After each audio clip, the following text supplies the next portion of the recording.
മധ്യപൂർവ്വദേശത്ത് പ്രശ്നബാധിതമായ ഒരുപാട് രാജ്യങ്ങളെക്കുറിച്ച് നമ്മൾ കേട്ടിട്ടുണ്ട്. എന്നാൽ ഇതിലൊന്നും ഉൾപ്പെടാതെ വളരെ ശാന്തമായി ജീവിക്കുന്ന ഒരു രാജ്യത്തെക്കുറിച്ച് നിങ്ങൾക്കറിയാമോ? ആ രാജ്യത്തിൻ്റെ പേരാണ് ജോർദാൻ.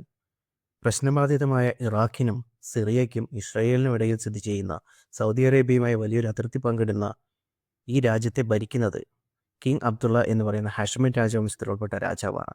അദ്ദേഹത്തിൻ്റെ പത്നി ക്വീൻ റാനിയ എന്ന് പറയുന്ന വ്യക്തിയുടെയും തന്ത്രപരമായ വീക്ഷണങ്ങൾ കൊണ്ട് ടൂറിസം ഫോക്കസ് ചെയ്ത് തങ്ങളുടെ GDPയിൽ 65% വരുമാനം ഉണ്ടാക്കുന്ന ജോർദാൻ എന്ന് പറയുന്ന രാജ്യത്തെ പ്രധാനപ്പെട്ട ആകർഷണം എന്ന് പറയുന്നത് പെട്ര എന്ന് പറയുന്ന ഒരു പൗരാണിക നഗരമാണ്.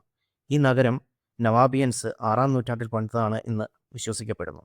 വളരെ വൃത്തിയായി ചുവന്ന കല്ലുകൾ വെട്ടി പണിതുണ്ടാക്കിയെടുത്തിരിക്കുന്ന ഈ പ്രദേശത്തെ കാണാനായി ഒരുപാട് ആളുകൾ വിദേശ രാജ്യങ്ങളിൽ നിന്ന് കാലാകാലങ്ങളായി ഒഴുകിയെത്തുന്നു. ഈ ഒഴുകിയെത്തിയവരിൽ നിന്ന് കിട്ടുന്ന വരുമാനമാണ് ഈ രാജ്യത്തിന് പ്രധാന വരുമാന സ്രോതസ്സ്.